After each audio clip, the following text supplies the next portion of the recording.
다시 십자가에 못 박고 드러내고 욕되게 함이라. 아멘. 히브리서 13번째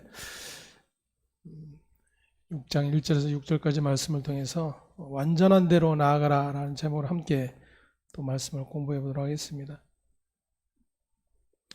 1절에 보니까 그러므로 우리가 그리스도의 도의 초보를 버리고 이렇게 기록을 하고 있습니다. 그리스도의 도의 초보라고 하는 것은 5장에서 말씀드렸던 것처럼 하나님의 말씀의 초보를 이야기를 하고 있는 것이죠. 본 서신의 수신자들의 문제는 기독교의 초보적 교리에 안주하고 있었다라는 사실입니다. 그래서 이러한 초보적 지식에 만족하고 멈춰 서 있지 말고 완전한 대로 나아갈 것을 권하고 있는 것입니다. 도의 초보라고 하는 것은 죽은 행실을 회개함과 하나님께 대한 신앙과 세례들과 안수와 죽은 자의 부활과 영원한 심판에 관한 교훈, 이런 것들을 이야기하고 있습니다. 6가지 항목들이 나오고 있는데 기독교 신앙에서 매우 중요한 그런 교리입니다.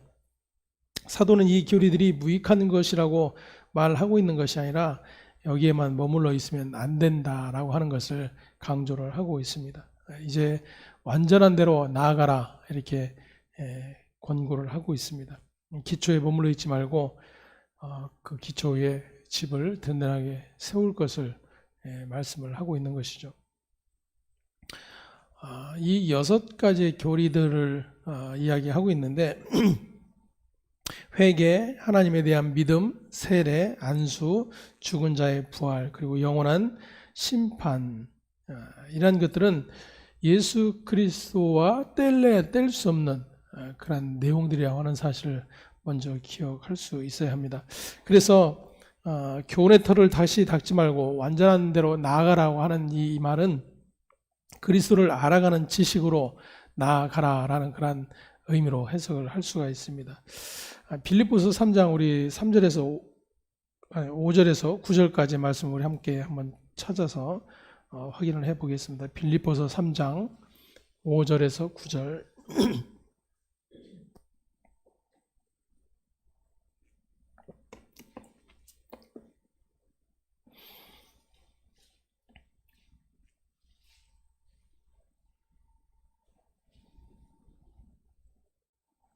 함께 봉독합니다. 나는 8일 만에 할례를 받고 이스라엘 족속이요 베냐민 지파요 히브리인 중에 히브리인이요 율법으로는 바리새인이요 열심으로는 교회를 박해하고 율법의 의로는 흠이 없는 자라.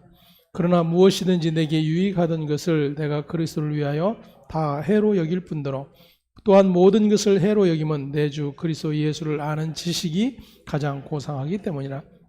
내가 그를 위하여 모든 것을 잃어버리고 배설물로 여김은 그리스도를 얻고 그 안에서 발견되려 함이니 내가 의는 율법에서 난 것이 아니요 오직 그리스도를 믿음으로 말미암은 것이니 곧 믿음으로 하나님께로부터 난 의라. 아멘.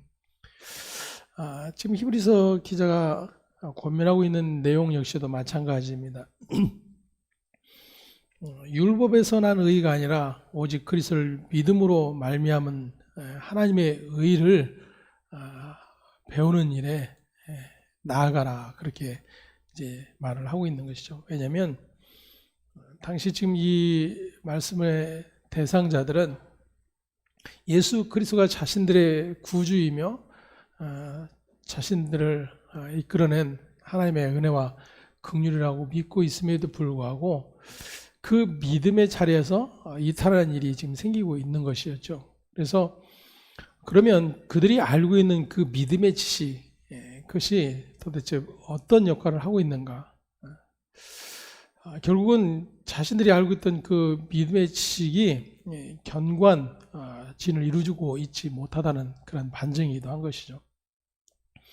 이 같은 일들은 저와 여러분의 삶에서도 역시 마찬가지입니다. 우리가 예수를 믿는다고 예수로 말미암아 구원의 은혜를 입었다라고 여전히 고백하지만 저와 여러분들의 이 신앙적 삶 안에서 나타나는 그런 현상들은 여전히 그렇지 못한 우리의 모습들을 종종 발견하기 때문이죠. 그러할 때마다 우리가 돌아가야 될 자리가 어디인지를 다시 한번 확인하게 되는 것입니다. 그러니까 믿음의 도의 초보에 있는 것과 그렇지 않은 것의 차이는 뭐냐면, 결국 믿음이라고 하는 그 존재에 대해서 지금 그 로마서에서 바울이 말하고 있는 것처럼 오직 그리스도를 믿음으로 말미암은 것인데, 그 믿음으로 하나님께부터 난 의라 그래요.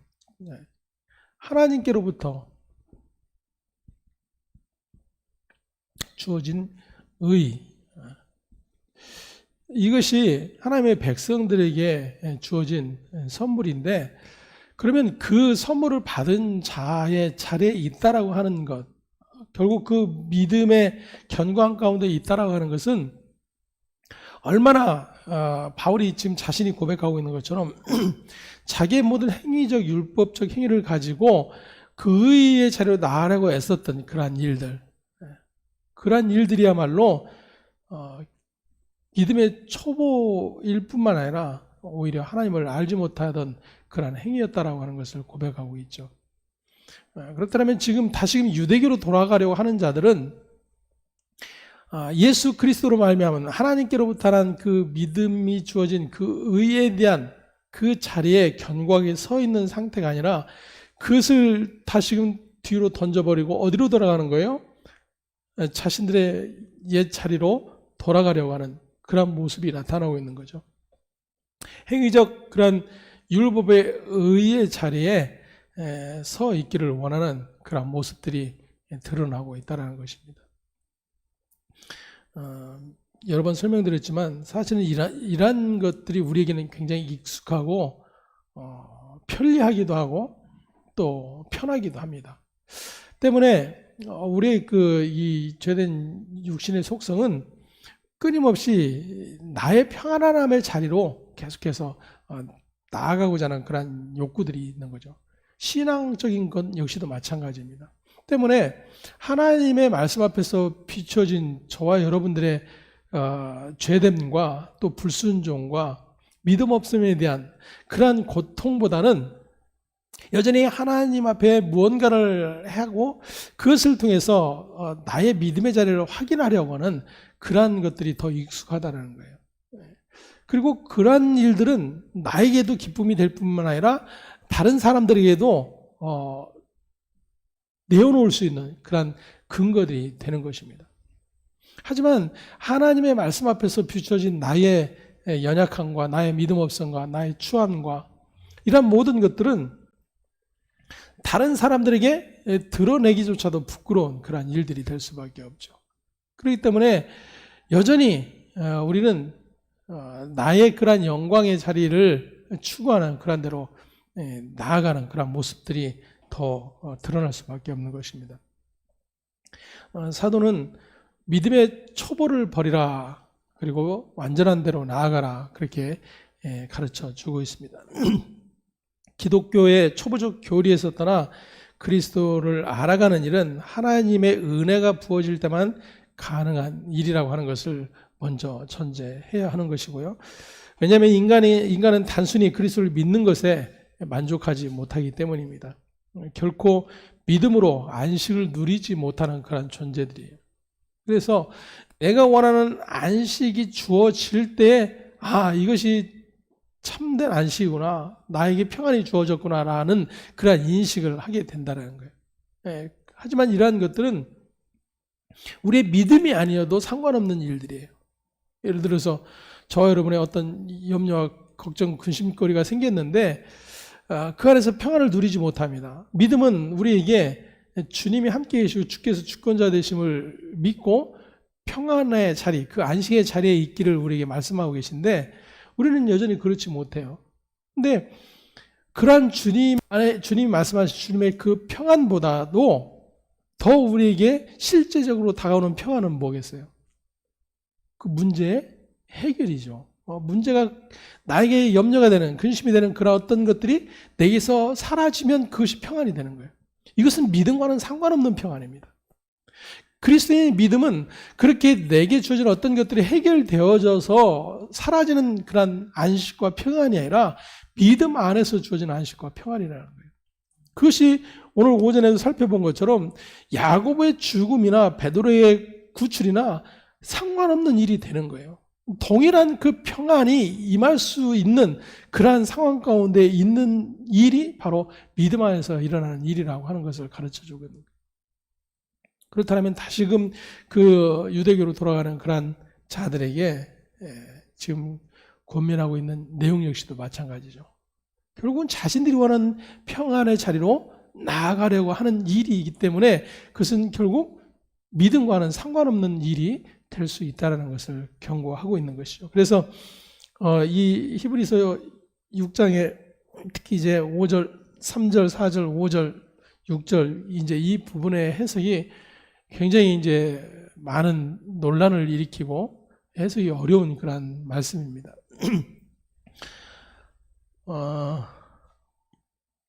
알미니안주의적 입장에서는 굉장히 환영할 만한 말씀이에요.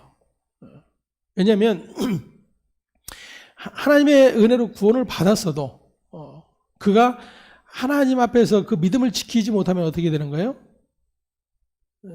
타락하게 되면 구원을 얻지 못한다는 거예요. 이 말씀이 그 근거로 충분하게 작용을 할 수가 있는 것입니다. 말씀 자체를 보면 누구도 부인을 할 수가 없죠.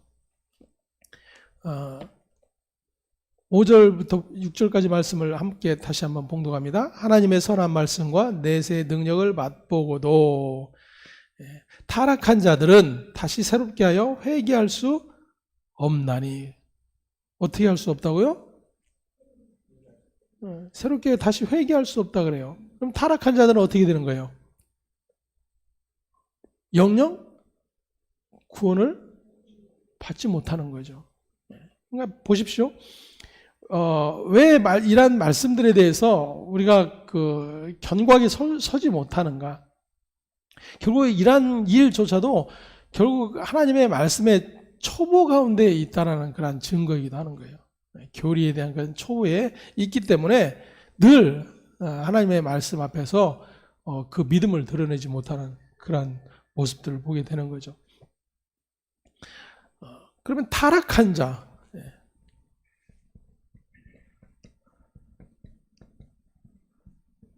다시 회개케 할 수 없다. 그러니까 다시 다른 말로 하면 구원 받을 수 없다예요. 자, 그러면 이 말씀대로라면, 그리고 예를 들어서 이제 그 가룟 유다의 이야기를 이제 많이 적용을 시킵니다. 분명히 예수와 함께 예수의 제자가 되었고 예수님으로부터 하나님의 나라와 그 일들에 대해서 배웠고, 그래서 선한 말씀과 내세의 능력을 분명히 맛보았는데 타락했죠. 그래서 어떻게 돼요? 예수를 팔고 결국 회개하지 못하고 죽게 됩니다. 너무나도 부합되는 말씀이죠. 그렇지 않습니까? 그러면 저와 여러분은 타락한 자일까요? 아닐까요?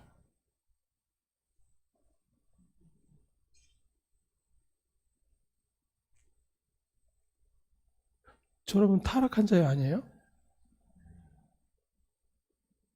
가룟 유다는 겨우 한 번 그렇게 타락한 모습을 보였는데, 물론 수시로 그 돈께 손을 댔다라고도 나와 있지만, 그럼 저와 여러분은 또다시 깨닫고 하나님 앞에 엎드려 회개해봐야 소용이 있어요, 없어요? 다시 회개케 할 수 없다 그랬어요. 그러면 도대체 어느 누가 예수를 믿고 이 땅을 살아가면서 타락한 자의 모습을 드러내지 않을 자가 있느냐 그거예요. 장담할 수 있는 자가 있을까 하는 거예요. 사실 전혀 없죠. 전혀 없죠. 더군다나 이는 그들이 하나님의 아들을 다시 십자가에 못 박아 드러내놓고 욕되게 함이라 이렇게 말을 하고 있는 것을 보게 됩니다. 반면에 우리는 그렇게 드러내놓고 욕되게 하는 일은 하지 않으니까 조금 이제 위안을 삼는 것이죠.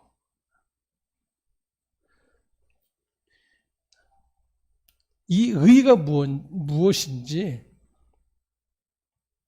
구원이 무엇인지,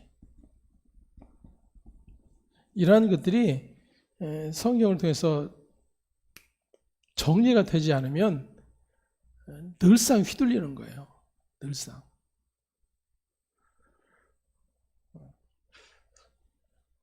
이것이 견고하게 서 있는 것 같은데도 불구하고 우리는 조그만 우리의 연약함이 드러나면 어때요?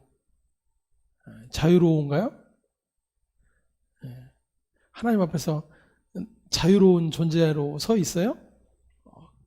결코 그러지 못하죠. 때문에 하나님의 말씀의 기초에서 그 믿음을 세워간다라는 것, 그 교리적 틀을 세워간다는 것이 얼마나 중요한가 하는 거예요. 결국 그것은 다시 한번 되짚어 이야기한다면 우리의 어떠함으로 되어질 수 없는 일인 거예요. 이 믿음의 초보를 버리는 일마저도 사실은 우리의 영역 안에 있지 않다라는 것입니다. 왜냐하면 타락한 자들을 이야기하고 있는 거예요. 타락한 자들.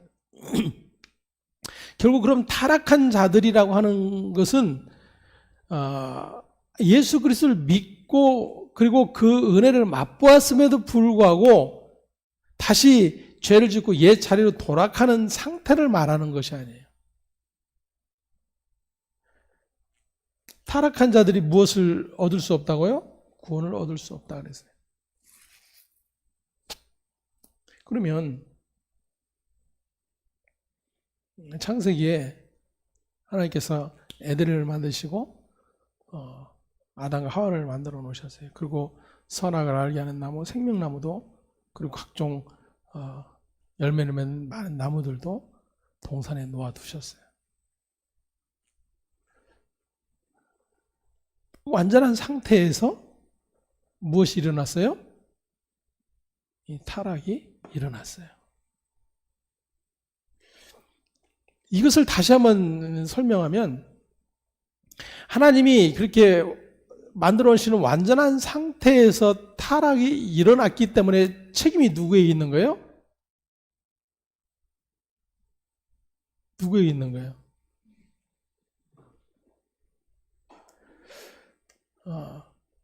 아담과 하와에게 있다라고 우리는 여기는 거죠. 자, 그러면 그 아담과 하와가 다시 이 구원의 자리로 돌아갈 수 있어요, 없어요? 오늘 이 말씀대로 하면 없어요. 여러분 생각해 보세요.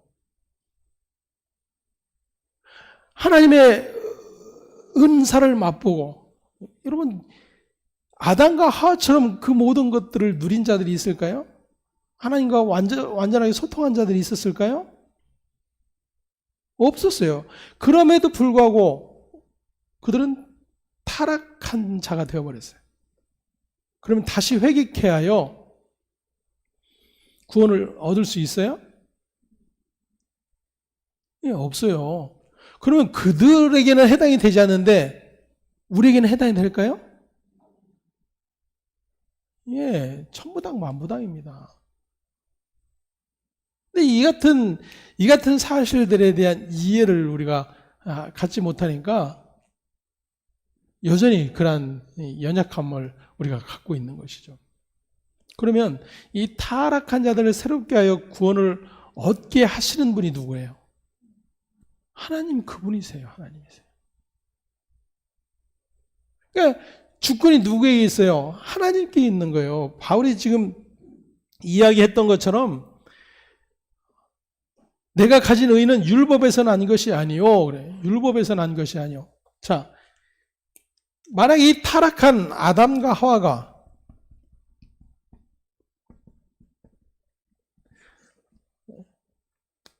율법에서 난 의를 가지고 있어야 한다면 어떻게 해석이 돼야 돼요? 그들은 선악을 알게 하는 나무의 열매를 먹지 않았어야 되는 거예요. 그게 의가 되는 거예요, 그들에게. 그게 율법으로 난 의가 되는 거예요. 하지만 그 율법으로 난 의의 자리에서 그들은 떨어진 자가 되었어요. 자, 그러면 바울이 오직 그리스도를 믿음으로 말미암은 것이다 그래요. 그리스도를 믿음으로 말미암은 것이다.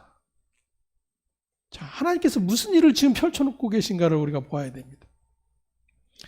이 타락한 자들, 다시 새롭게 하여 그 하나님의 은혜의 자리로 들어갈 수 없는 자들이 들어갈 수 있는 방법을 마련해 놓으셨다는 거잖아요. 그게 뭐예요? 그리스도로 말미암은 의를 입는 거예요. 자기의 의의 옷을 벗어버리고 그리스도의 의의 옷으로 입는 것, 이것이 지금 성경이 말하고 있는 하나님의 의라고 하는 거예요. 자, 그러면 방법은 그것밖에 없어요. 그럼에도 불구하고 자, 지금 유대 그리스도인들이 그렇게 예수 그리스도의 의의 옷으로 입었음에도 불구하고 다시금 무슨 일을 하고 있는 거예요? 그 그리스도의 의의 옷을 벗어버리고 자기들의 행위의 옷을 입으려고 하는 그러한 모습으로 드러나고 있다는 거예요. 그게 뭐예요? 그게 타락이에요. 그게 타락. 하나님의 의가 무엇인지 모르는 것. 그래서 바울이 자기가 나는 8일 만에 할례를 받고 이스라엘의 족속이고 베냐민 집하고 히브리인 중에 히브리인이고 율법으로는 바리새인이고 열심으로는 교회를 박해하고 율법의 의로는 흠이 없는 자다 그랬어요.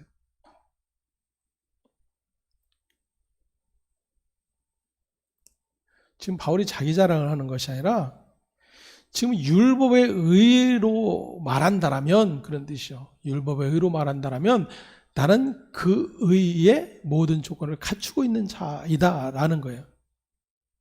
근데 그러한 자기가 그리스도의 의 앞에 서고 보니까 뭐예요?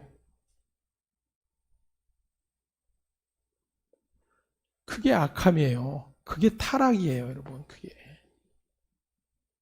그래서 그리스도를 위해서 다 해로 여길 뿐더러 모든 것을 해로 여기면 내 주 그리스도 예수를 아는 지식이 가장 고상하기 때문이다. 그렇게 이야기하고 있는 거예요. 그럼 그리스도를 아는 지식, 그러면 그 그리스도를 아는 지식이 무언가 하는 거예요.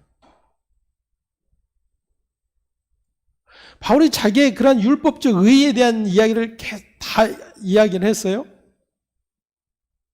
그러면서 그리스도를 아는 지식 때문에 그 모든 것들을 다 해로 여긴다 그랬어요. 그럼 그리스도를 아는 지식이 담고 있는 게 뭐겠느냐 그거예요. 뒤에 설명하고 있는 것처럼 뭐예요? 하나님으로부터 난 의예요. 하나님으로부터 난 의. 이 같은 자리로 나아가는 것, 그것을 뭐라고 하는 거예요? 완전한 대로 나아가는 것이다 라고 설명을 해주고 있는 거예요. 그러니까 자기의 어떤 것으로도 의의 조건을 삼을 수 없을 뿐만 아니라 하나님 앞에 설 수 없는 그런 존재라고 하는 것을 다시 한번 강조를 해주고 있는 것입니다. 너희들 다시금 유대로 돌아가 봐야 뭐예요? 허사다 그 이야기예요. 허사다. 뿌린 것이 하나도 없는데 열매를 거둔다는 것이 복음의 핵심입니다. 여러분. 이해가 되세요? 뿌린 것은 하나도 없는데 열매를 거둔다는 것이 복음의 핵심이에요. 우리는 거꾸로 이해를 하죠. 우리가 많이 뿌리고 많이 심어야 거둘 수 있다고 생각해요. 바울이 고린도 교회 이야기하는 것처럼 많이 심은 자는 많이 거두고 적게 심은 자는 적게 거둔다 함과 같으니라. 그런 말씀들을 우리의 이 종교적 이해 안으로 계속해서 끌어들이는 거예요. 그래서 계속해서 나로부터 행해지는 그러한 일들을 계속해서 가치매김하는 그러한 모습들을 드러내는 것입니다. 하지만 그러한 일들이 결국 무엇을 하는 행위냐면 예수 그리스도의 의를 헛되게 하는 그런 행위라고 하는 것을 가르쳐 주고 있는 것입니다. 로마서 4장 4절에서 5절을 우리 함께 찾아서 봉독해 보겠습니다.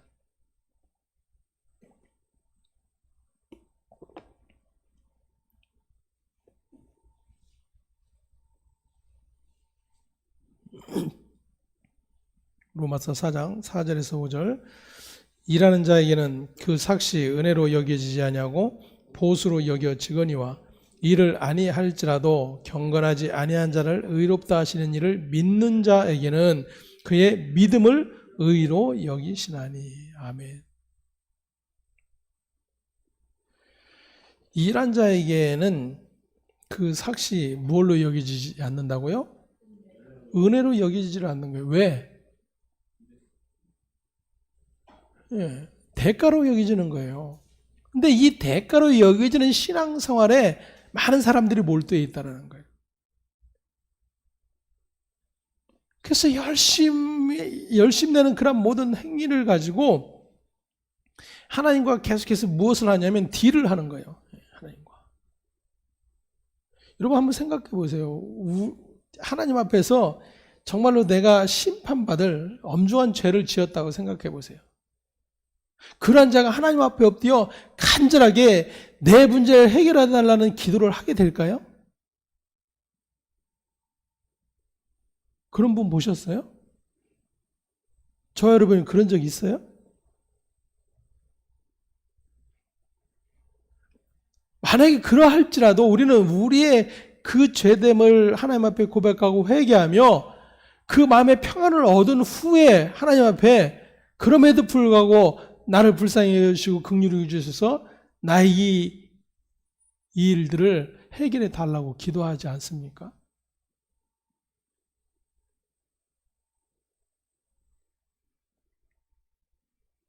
하지만 경건하지 아니한 자를 의롭다 하시는 이 그랬어요.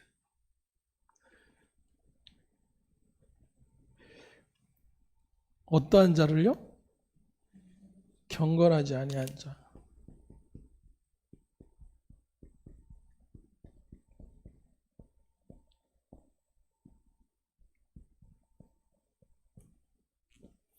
경건하지 않은 자는 의로운 자가 될 수 없다라는 것이 성경의 가르침이에요. 그죠?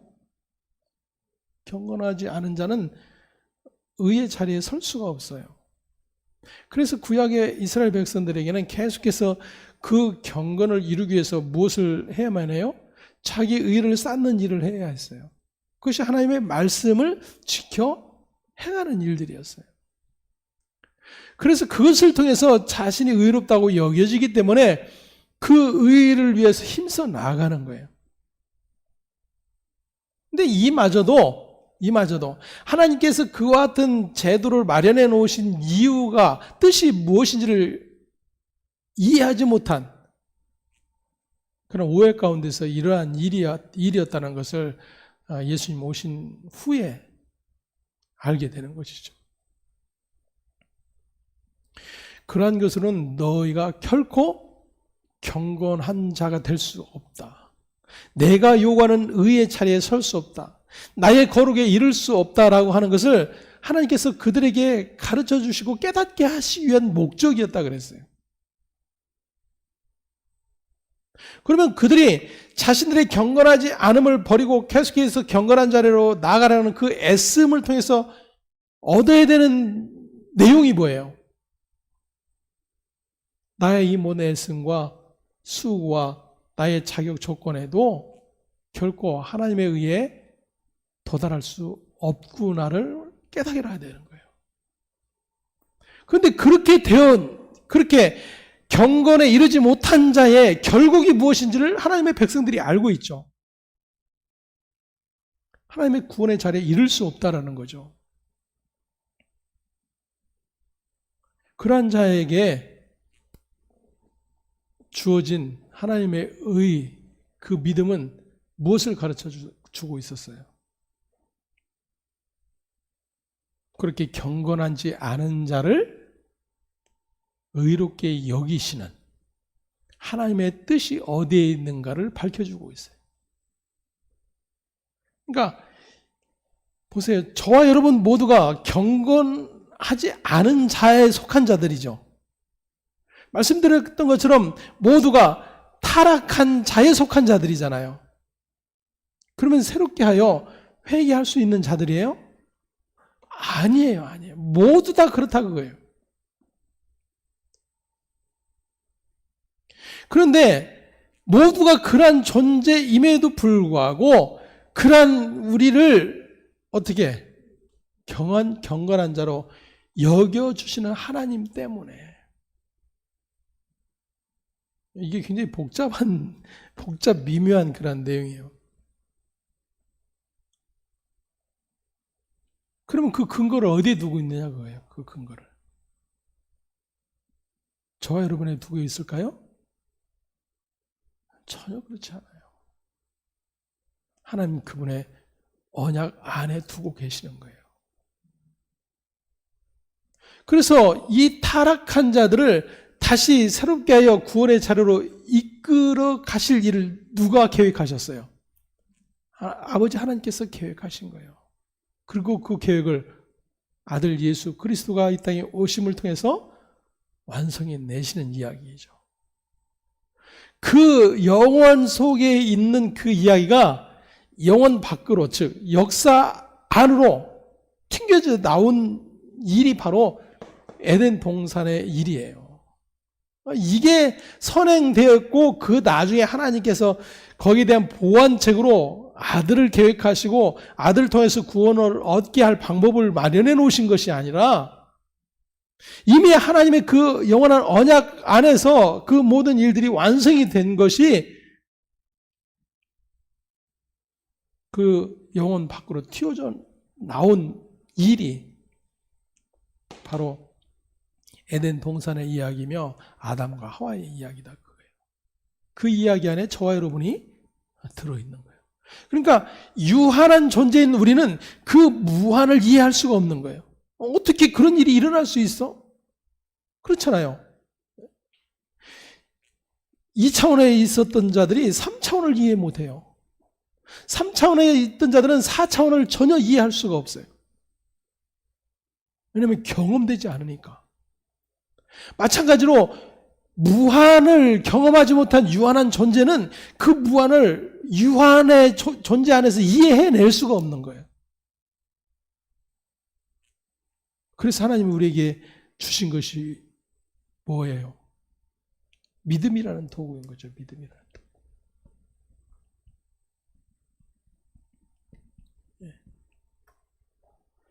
그러니까 하나님께서 믿음이라고 하는 그 도구를 통해서 어떻게 그 무한 속에서 하나님의 영혼 안에서 일어났던 일들이 저와 여러분의 유한한 이 인생 역사 가운데 펼쳐지고 있는가를 계속해서 가르쳐주고 계시는 거예요.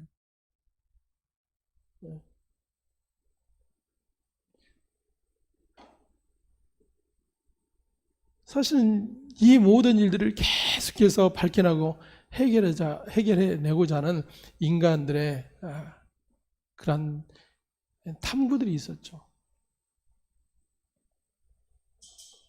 그래서 그러한 것들을 좀 더 이렇게 깊이 자꾸 다루면 그것을 철학적이다 그렇게 자꾸만 이야기를 하는 것이에요. 하지만 성경은 우리에게 이 믿음에 관한 이야기를 하고 있는 거예요. 그래서 지금 히브리서 히브리 유대인들 그들에게 지금 던져진 이 편지를 통해서 또다시 이 믿음에 관한 이야기를 계속해서 끄집어내고 있는 거예요. 저와 여러분들 역시도 마찬가지죠. 우리가 믿음 안에 있다라고 하는 것이 무엇인가를 말씀을 통해서 계속해서 확인해 가는 거예요. 믿음이 도대체 뭐냐? 예수 그리스도를 믿는 게 뭐냐?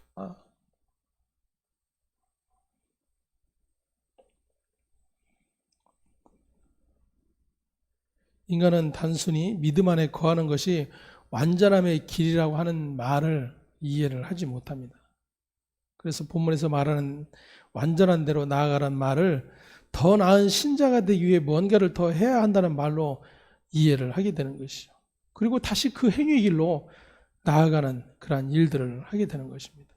하지만 그러한 것이야말로 그리스도에게서 끊어지고 은혜에서 떨어지는 멸망의 길이고 저주의 길이라고 하는 사실들을 다시 한번 생각을 해야 한다는 것입니다.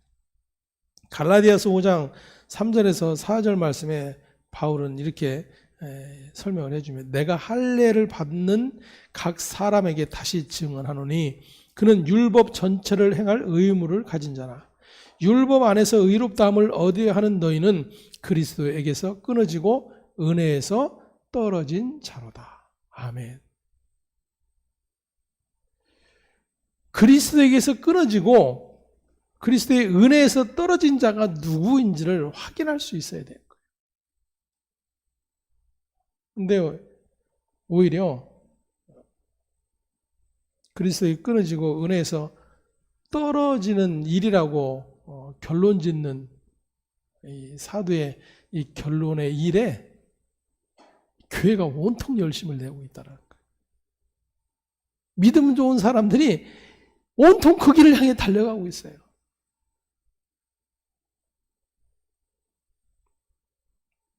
저와 여러분이 힘써야 하는 것은 믿음에 거하는 것입니다. 그럼 믿음에 거한다라는 것은 도대체 무슨 뜻인가?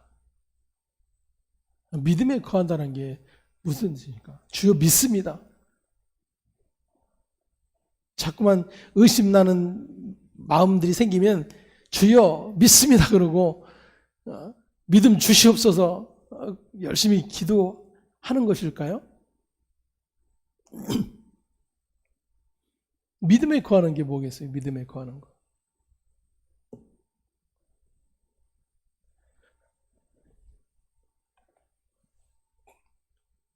저희 걸레 좀 갖다 주세요.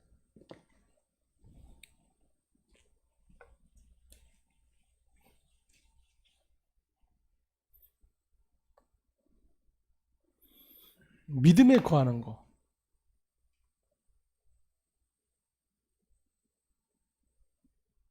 굉장히 어렵게 느껴지시죠? 믿음에 거하는 게 뭘까? 여러분 믿음에 거하고 계신가요?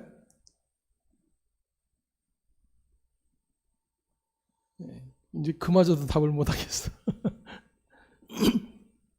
여러분 믿음에 거하고 계세요? 그러면 믿음에 거하는 게 뭐예요?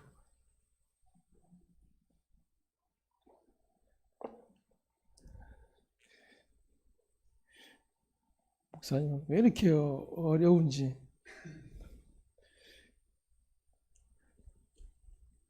예수 믿는 건 쉽다고 그러던데. 저와 여러분이 믿음에 거한다고 이야기를 했어요. 그죠? 그런데 믿음에 거한다고 말은 했는데 그게 뭔지를 몰라.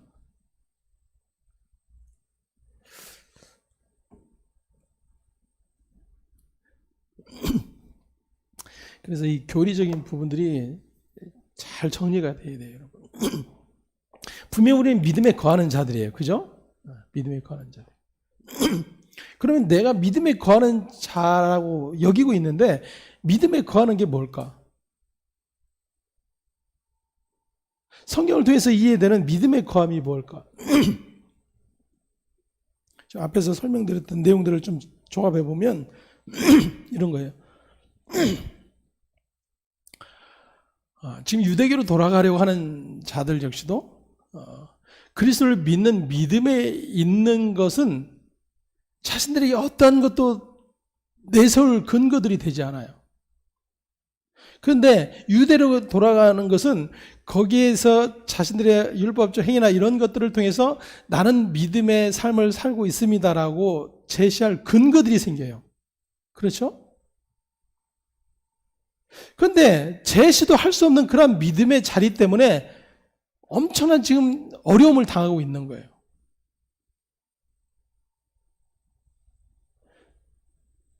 내세울 만한 아무런 근거도 없고 자랑할 만한 근거도 없는데 그것 때문에 나는 지금 엄청난 환난과 고통을 당하고 있다 그거예요. 그런데 유대교로 돌아가면 자기의 근거를 내세울 수도 있고 자랑할 근거들도 생겨요. 그리고 지금 받고 있는 그 모든 환난과 박해로부터 벗어날 수도 있어요. 여러분 같으면 어디로 가겠어요?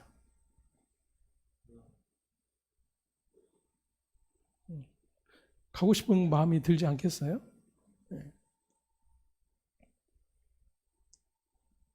그런데 믿음 안에 거한다라고 하는 것은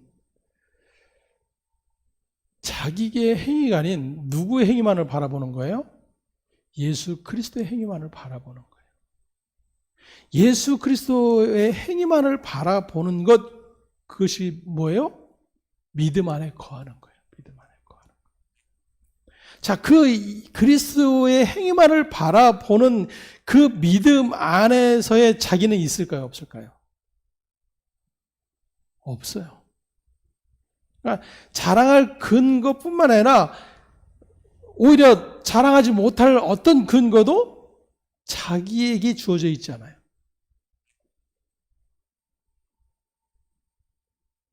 근데 이게 가치로 여기지느냐 그거예요. 여러분 한번 잘 생각해 보세요. 이 신앙생활을 하면서 그리고 오랜 동안 예를 들어서 몇십 년 이렇게 한 교회에서 오랜 동안 이렇게 헌신하고 봉사했던 그런 많은 사람들, 그런 사람들은 이제 막 믿음 좋은 사람들이다, 믿음 좋은 권사님, 장로님 막 이런 표현들을 하잖아요. 그런 분들은 결코 교회가 그 복음에서 멀어져도 쉽게 그 자리를 떠날 수가 없어요.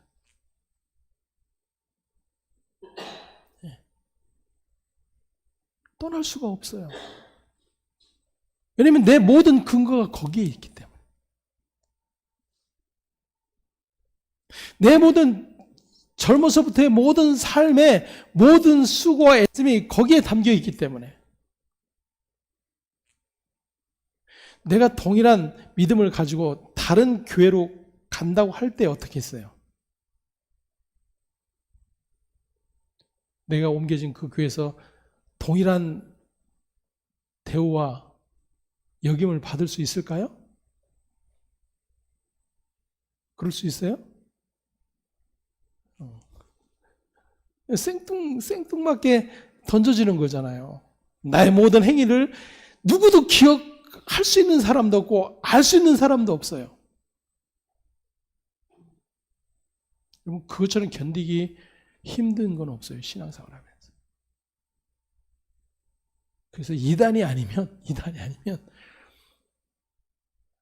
어떻게든 머물러 있으려고 하는 거예요. 그것은 교회를 사랑해서도 주님을 사랑해서도 아니에요. 결국 나를 사랑하기 때문에.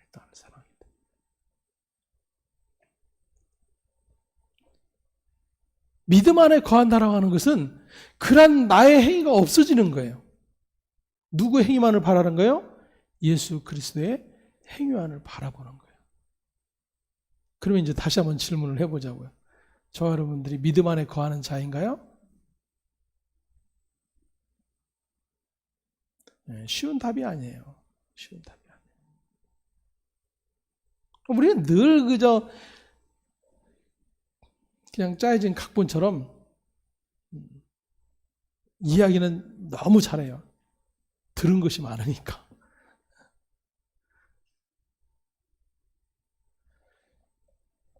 하지만 그 실제적인 믿음의 삶 안에 남겨지는 것은 엄청난 고통이 뒤따르는 것입니다.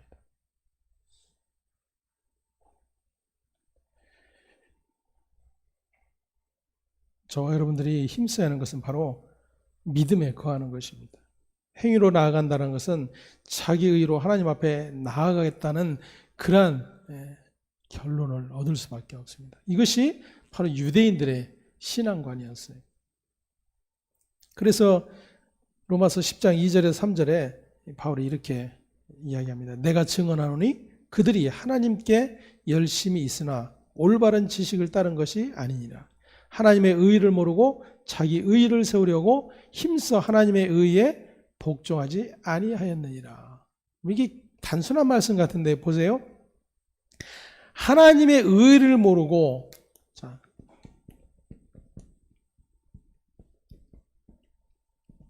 자기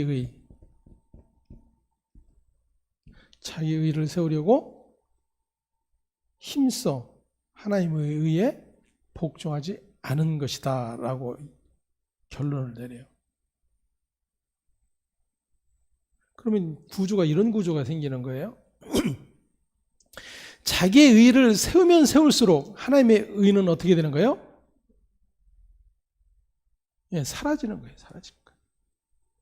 예를 들어서 이걸 백분율로 우리가 본다면, 자, 하나님의 의의가 90이었어요. 내 의의가 10이야. 그런데 이 내 의의가 점점점 많아지면 많아질수록, 예를 들어서 20이 되고 30이 되면 하나님의 의의는 어떻게 될까요? 줄어드는 결과를 갖게 되는 거예요. 그러니까 신앙생활은 뭐냐면 하나님의 의의가 뭐가 되는 거예요? 100이 되는 거예요, 여러분. 100이 되는 거예요. 신앙생활의 핵심은 하나님의 의의가 100이 되는 거예요. 하나님의 의의가 100이 되는 거예요. 그러면 분명히 저와 여러분은 영으로부터 출발한 자들이 없어요. 예수 그리스도를 믿는 순간일지라도 결국 그 믿음의 자리에 있게 되는 그 과정 안에서도 어떻게든 자기 의의를 마련해 놓는 자들이에요. 그런데 신앙생활을 하면 할수록 이제 그 연약한 어린아이 같은 자리가 아니고 계속해서 자기의 의의가 세워지는 거예요. 그냥 어렸을 때는 그냥 주는 대로 받아 먹었잖아요. 주는 대로. 근데 점점점 맛도 알게 되고 만들어낼 줄도 아는 기쁨도 얻게 되고 이러면서 계속해서 자기 의의가 충만해져 가는 거예요.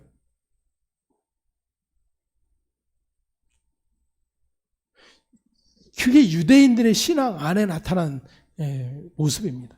그래서 계속해서 자기들의 그 율법적 행위를 통해서 자신들의 의의는 계속해서 높아져 가는데 상대적으로 하나님의 의의는 어떻게 되는 거예요? 점점점 사라져 가는 거예요.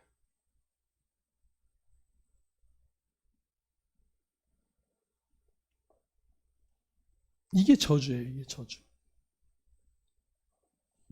그래서 신앙생활은 도의 초보, 젖먹는 어린아이로 비유했잖아요. 그 어린아이였을 때는 자기의 의의를 내세우고 그것을 자랑 삼을 수도 있어요.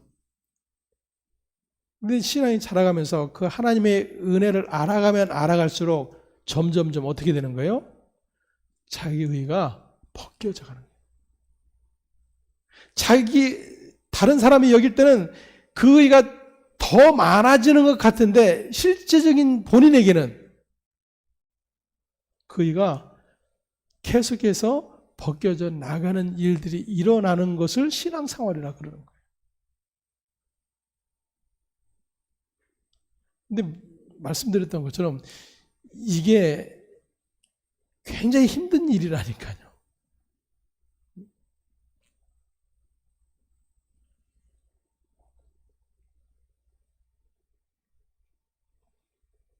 여러분들 기도가 전부라고 여기고 기도하지 않으면 죽는 것과 같이 여기는 그런 분들이 있어요. 그래서 기도는 무엇과 같다? 호흡과 같다. 그래서 멈추면 어떻게 해요? 죽는다라고 여기는 분들이 있다니까요. 여러분 그런 분들에게 기도하지 말라고 그러고 한 달만 기도하지 말고 있으라 그러면 편안하게 있을까요? 그분들은요 불안해서 살 수가 없어요. 그 말은 뭐냐면 자기의 행한 그 모든 행위들이 자기 힘으로 작용하고 있는 거예요.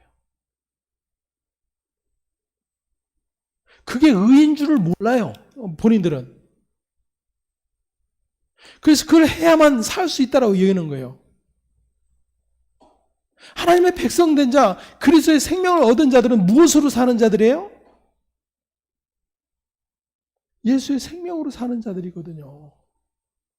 근데 그러한 것은 전혀 가치 있게 보여지지 않는 거예요.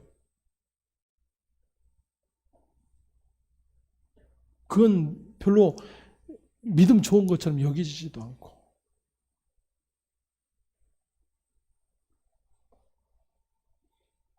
하나님의 의가 백인 상태만이 뭐예요? 그게 구원의 자리예요, 여러분. 근데 그 일을 누가 할 수 있어요? 하나님만이 하실 수 있다. 그래서 하나님의 백성된 자들을 불러내어서 계속해서 하나님은 무엇을 하고 계실 것 같으세요? 우리의 의를 깨트려 보시는 거예요, 여러분. 우리를 내 자아가 깨어지는 그 고통의 자리로 계속해서 밀어 넣으시는 거예요. 그걸 십자가의 자리라, 자기 부인의 자리라 그렇게 이야기하는 것입니다.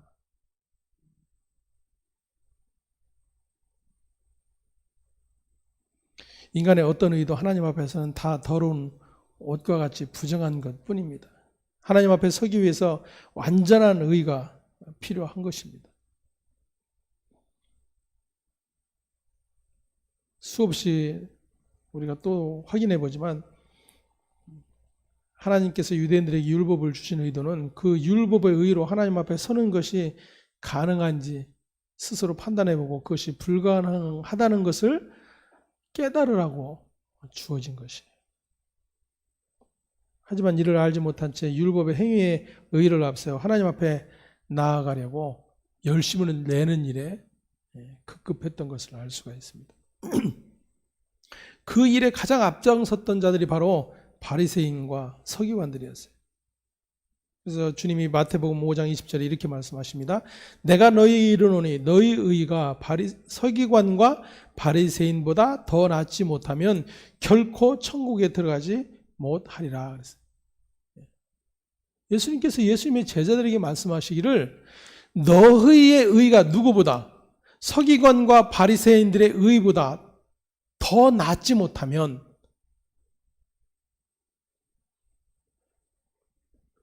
자, 이것을 바리새인들의 입장에서 이해하면 어떻게 해야 되는 거예요? 더 열심히 해야 되는 거죠. 못 지킨 것들을 체크해서 완벽하게 지키도록 애를 써야 되는 거예요. 하지만 주님이 하시는 말씀은 그러한 말씀이 아닌 거죠. 그들의 의의보다 더 낫지 못하면 이 말씀은 그들보다 더 바른 삶으로 나아가라는 그런 뜻이 아니에요.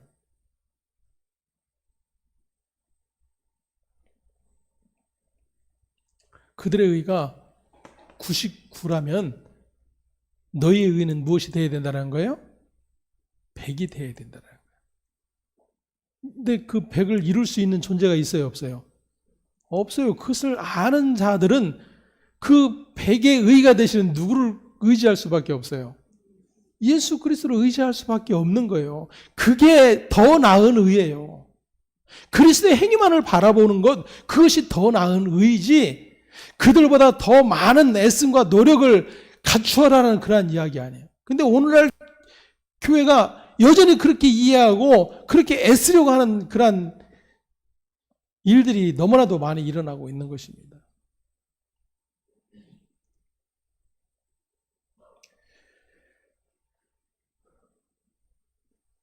하나님 앞에 나아가려면 완전한 의의가 필요한데 죄의 종으로 태어난 인간, 타락한 자들은 결코 새롭게 할 수가 없습니다.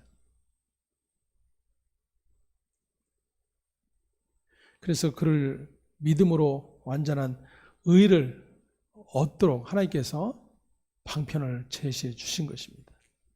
요한복음 3장 요한복음 6장 28절에서 29절에 보면 그들이 묻되 우리가 어떻게 하여야 하나님의 일을 하오리까 이렇게 질문을 합니다. 그때 예수님께서 대답하여 이르시되 하나님께서 보내신 일을 믿는 것이 하나님의 일이다 그래요. 하나님께서 보내신 일을 믿는 것, 그게 하나님의 일이다 그래요. 우리가 하나님의 일을 어떻게 할 수 있습니까? 이 질문은 어떻게 하면 그 하나님의 요구를 이루어서 의를 갖출 수 있습니까? 이란 뜻이 되는 거예요. 근데 너희가 그렇게 갖춰서 이룰 수 있는 의가 아니라 하나님이 보내신 자 예수를 믿는 것밖에 없다. 그렇게 말씀을 하고 계시는 것입니다. 사도가 성도들을 향해서 완전한 대로 나아가라고 하는 말의 의미가 바로 이것입니다. 지식도 아니고 행함도 아닌 믿음의 세계로 나아가라 라는 것이에요. 자, 그러면 6장 4절부터 6절까지 다시 한번 봉독합니다. 한번 빛을 받고 하늘의 은사를 맛보고 성령에 참여한 바 되고 하나님의 선한 말씀과 내세의 능력을 맛보고도 타락한 자들은 다시 새롭게 하여 회개하게 할 수 없나니 이는 그들이 하나님의 아들을 다시 십자가에 못 박아 드러내놓고 욕되게 함이라. 아멘. 말씀드렸던 것처럼 마치 받았던 구원을 다시 잃어버릴 수 있다는 이야기처럼 들려집니다. 하지만 히브리서 4장 우리가 공부하면서 하나님의 구원은 그러한 일이 일어날 수 있다 없다 그랬어요? 예?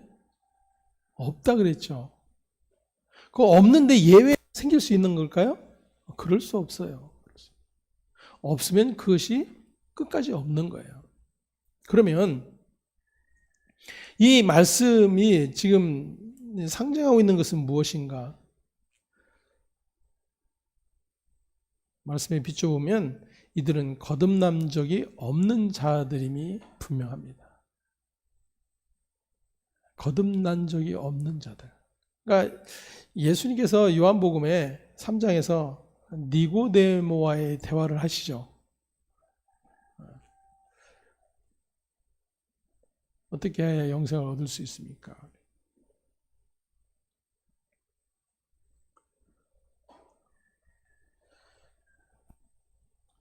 거듭나야 된다. 주님 말씀하시죠.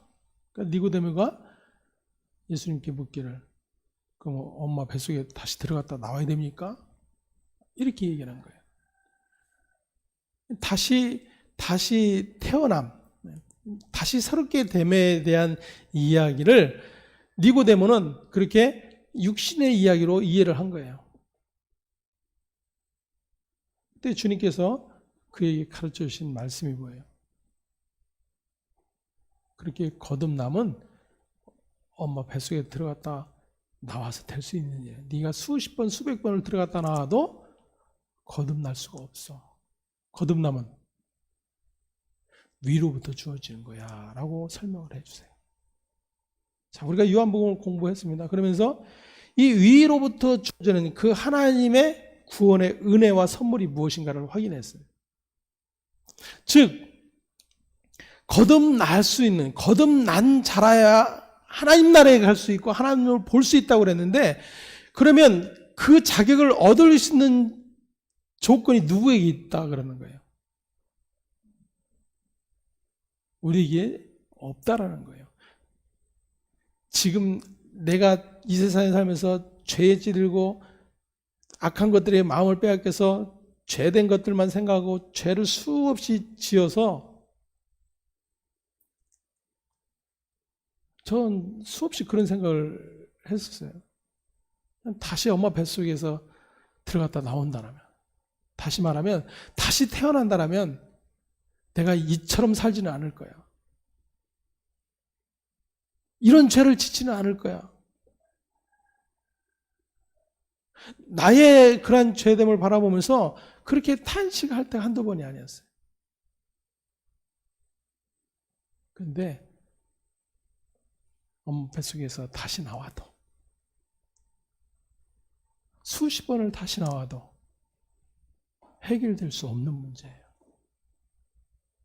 거듭남은 위로부터 주어지는 은혜예요. 그 말은 우리에게 전혀 자격 조건이 없다라는 거예요. 그것은 이미 에덴에서 아담과 하와로부터 실패된 그런 존재의 자리에 누구나 예외 없이 있을 수밖에 없는 거예요. 그래서 하나님으로부터 출발되어진 믿음, 하나님으로부터 주어진 믿음만이 그 타락한 자들을 어떻게 해요? 새롭게 하시는 거예요. 새롭게 하시는 거예요. 그러니까 정확한 의미에서 회개는 우리가 할 수 있는 게 아니에요. 새롭게 하여 회개케 할 수 없다 그랬잖아요. 그러니까 회개를 통해서 우리는 새롭게 되는 자리로 갈 수 있다라고 말씀하시는 거잖아요. 그러면 우리가 열심히 회개하면, 눈물 콧물 흘려내면서 회개하면 새로워질까요? 없는 거예요, 여러분. 그것은 단지 그 은혜의 풍성함이 무엇인지를 깨닫게 되는 과정일 뿐이지 그것을 통해서 구원의 자리로 나아갈 수 있는 근거가 되지 않는 거예요.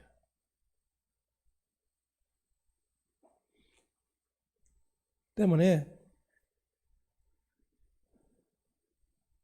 한 번 빛을 받고 하늘의 은사를 맛보고 성령에 참여한 바 되고 하나님의 선한 말씀과 내세의 능력을 맛보았다는 자들, 누구를 말하고 있는지를 분별을 할 수 있어야 됩니다. 4절 5절에서 묘사하고 있는 것을 볼 때 이들은 한때 그리스도의 복음을 듣고 이를 받아들였던 자들이라고 하는 것을 알 수가 있습니다. 그런데 이들이 타락할 때 이들에게 다시 회개의 기회가 없다라는 그런 말입니다. 그 이유는 그리스도를 다시 십자가에 못 박고 드러내놓고 욕되게 하기 때문이다라는 설명을 하고 있는데, 즉 타락했다라는 말은 그리스도를 믿는 믿음을 버렸다라는 그런 의미예요. 그러면 다시 또 처음으로 돌아갈 수밖에 없어요. 그 믿음을 버린 자가 누구예요? 타락한 자들이고 그 타락한 자들은 구원을 얻을 수 없어요. 그럼 어떻게 해야 될까요? 회개해야 되겠죠. 그 타락함의 자리에서 회개해서 어떻게 돼요? 구원의 자리로 나가야 되잖아요. 그럴 수 없다라는 거예요. 그럴 수 없다. 그렇기 때문에 지금 이 히브리서 6장 4절에서 6절에서 말씀하고 있는 이 내용은 처음부터 그 은혜의 자리에 불러냄을 받지 못한 자들이었다라는 거예요. 그래서 예수님이 제자들에게 설명할 때 이런 설명을 하신 적이 있어요. 제자들이 선생님, 누가 우리 밭에 무엇을 뿌렸다고요? 가라지를 뿌렸습니다. 그래요. 가라지.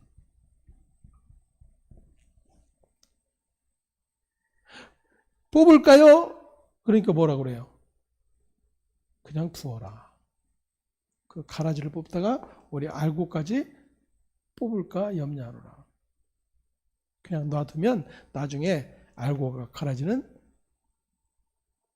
분리해서 가라지는 불에, 알곡은 창고에 넣을 것이다.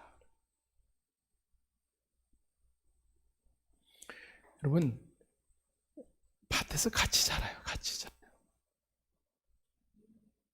지금 그 상태인 거예요. 네? 지금 이 타락한 자들이라고 그 명명되어지는 이들은 그들은 가라지일 뿐이다, 그 이야기예요. 우리는 알 수가 없어요. 우리는 알 수가 없어요.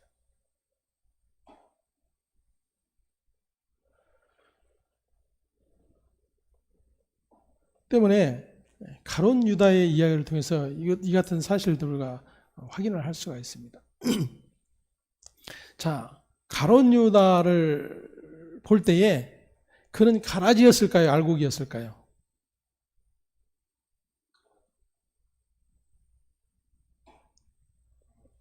알곡? 가라지? 가룟 유다는 가라지였을까요? 알곡이었을까요? 여기서 이게 왔다 갔다 하면 안 됩니다. 가라지다. 알곡이다. 어차피 목사님이 말해줄 거니까. 손 안 드는 거예요?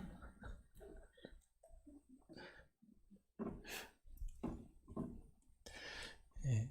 사실 이러한 것들도 필요해요, 우리가. 왜냐하면 우리는 부끄러울 것이 없는 자들이거든요. 왜냐하면 누구나 자랑할 것이 없는 자들이기 때문에. 근데요, 부끄러워해요, 부끄러워. 그래도 나는 집사인데, 나는 권사인데, 나는 장로인데. 그것 때문에 믿음의 길로 나아가지 못하게는 방해물이 되었다는 것을 인식하지 못해요. 주의 말씀에요, 여러분들 의문이 생기면 확인해야 돼요. 확인해야 돼요. 말씀이 그러한가? 부끄러운 일이 아니에요, 여러분. 제가 늘 말씀드리잖아요. 저는 모태신앙이었고 7년을 신학을 했고 그랬는데도 불구하고 하나님의 말씀을 거꾸로 이해하고 열심히 행했다니까요.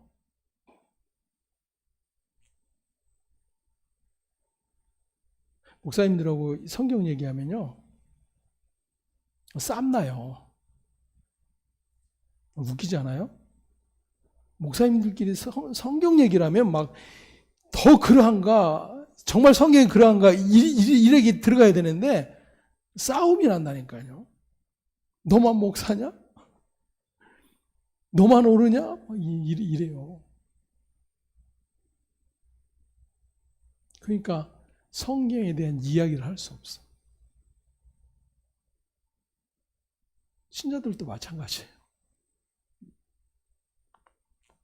어떤 데는 초신자 앞에서 부끄러운데도 불구하고 초신자는 깨달아 하는데 나는 몰랐어. 근데 알고 있었던 것처럼. 근데 우리의 그러한 모두가 동일한 존재라는 그런 자리에서 드러내놓고 주의 말씀 앞으로 나아가는 일이 필요한 거예요. 다시 한번 질문하겠습니다. 가룟 유다가 가라지일까요? 알고일까요? 네. 결론적으로 보면 가라지잖아요. 성령 연사를 맛본 자일까요? 맛보지 못한 자일까요? 맛보지 못한 자예요. 그런데 우리를 당혹해 하는 것은 뭐냐? 예수의 제자였다라는 거예요. 그리고 그것도 다른 사람들을 불러서 제자 삼으니까 가룟 유다가 보고, 야, 예수님의 제자가 되면 그래도 뭔가 하겠구나. 나도 제자 시켜주세요. 그래서 예수님 찾아가서 사정사정해서 예수님의 제자가 된 게 아니잖아요. 예수님이 택하여 불러내셨어요. 그죠? 12제자로 삼으셨어요. 그러니까 예수님이 실패할 수 있을까? 우리는 없다고 얘기니까 예수님은 분명히 믿음의 자리를 불러냈는데 누가 타락한 거예요? 가룟 유다가 타락한 거예요. 그래서 결국 어디로 또 결론 내려지냐면 그 가룟 유다 행위로 결론 내려지는 거예요. 네가 타락했으니까 구원받지 못하는 거야. 이렇게 계속해서 맴도는 거예요. 아니요. 가룟 유다는 처음부터 창세전부터 하나님의 백성의 자리에 택함을 받은 자가 아니에요. 왜? 택함을 받은 자이면 어떻게 해요? 구원을 받아야 돼요. 그죠? 주님이 마태복음 16장 16절에 17절에 그 주님이 제자들에게 질문하셨을 때 베드로가 이렇게 이야기하죠. 주는 그리스도시여 살아계신 하나님의 아들이십니다. 예수께서 대답하여 이르시되 바요나 시몬아 내가 복이 있도다. 이를 내게 알게 하니는 혈육이 아니요 하늘에 계신 내 아버지시니라 그래요. 자, 분명히 고백은 누가 했어요? 베드로가 했어요. 근데 그 고백을 하게 한 분이 누구라고요? 하나님이셨다 그래요.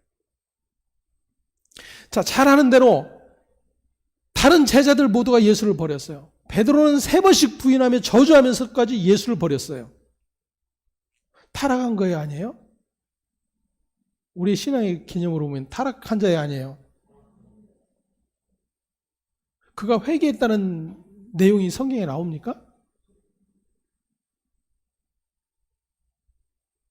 그러면 가룟 유다처럼 베드로도 똑같은 자 아닌가요?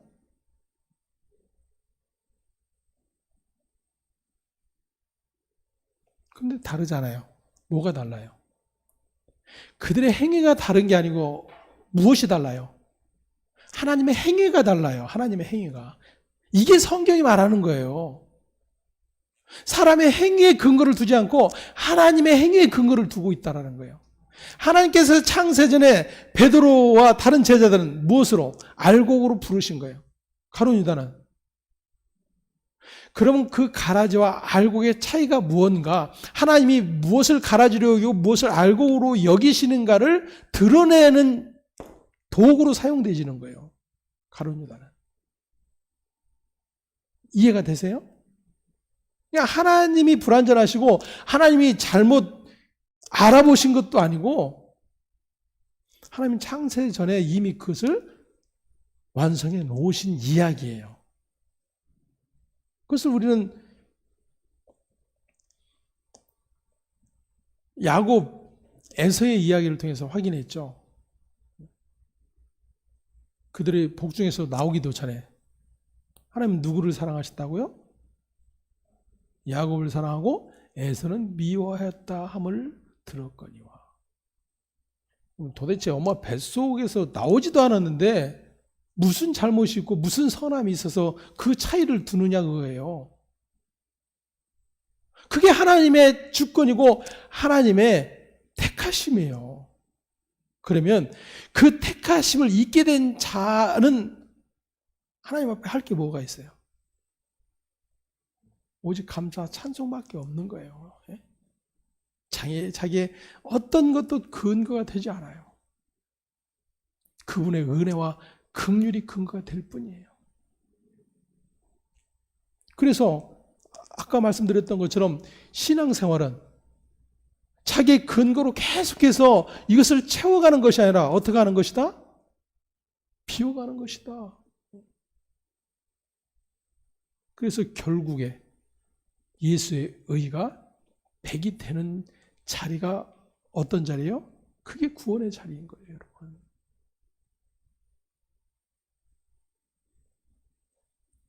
오늘 시간이 너무 많이 가서 다음 주에 좀 이어서 마무리하도록 하겠습니다. 완전한 대로 나아가라. 그럼 결론적으로 말씀드리면 믿음에 굳게 서라 그 이야기예요. 믿음에 굳게 서라는 이야기는 뭐예요? 근거가 너의 행위에 있지 않다. 누구의 행위에 있다? 예수 그리스도의 행위에 있다. 이것이 오늘날 신앙하는 저와 여러분들에게 어떤 의미로 주어지는지를 또다시 확인할 수 있기를 바랍니다. 기도하겠습니다. 하나님 감사합니다. 하나님의 요구는 언제나 명백하고 하나님의 요구는 언제나 완전하며 하나님의 요구는 그 누구도 지켜낼 수 없는 거룩인 것을 또다시 고백합니다. 이미 그 거룩을 잃어버렸고 그 완전함을 잃어버렸고 타락한 자임이 분명한데 우리의 어떤 근거로 그 타락함의 자리에서 구원의 자리로 이를 수가 있겠습니까? 이 같은 모든 조건 안에서 하나님의 아들을 통해서 이루어내신 그 모든 하나님의 십자가야말로 하나님의 백성들의 영원한 찬송이요 자랑이요 영광인 것을 또다시 확인케 해주셔서 감사를 드립니다. 하나님의 이 십자가의 그 영광을 헛된 것으로 바꿔내는 모든 인간들의 행위를 하나님이 어떻게 멸하시는지를 또다시 확인하게 하시고 참으로 변함없이 이루어가시는 그 하나님의 놀라운 구원 앞에 기쁨과 찬송으로 함께 달려가기를 사모하는 그런 모든 백성들 될 수 있도록 은총 허락하여 주시옵소서. 감사하고 우리 주 예수 그리스도의 이름으로 기도합니다. 아멘. 하늘에 계신 우리 아버지여 이름이 거룩히 여김을 받으시오며 나라의 임하옵시며 뜻이 하늘에서 이룬 것 같이 땅에서도 이루어지이다. 오늘날 우리에게 일용할 양식을 주옵시고 우리가 우리에게 죄 지은 자를 사하여 준 것 같이 우리 죄를 사하여 주옵시고 우리를 시험에 들게 하지 마옵시며 다만 악에서 구하옵소서. 대개 나라와 권세와 영광이 아버지께 영원히 있사옵나이다. 아멘.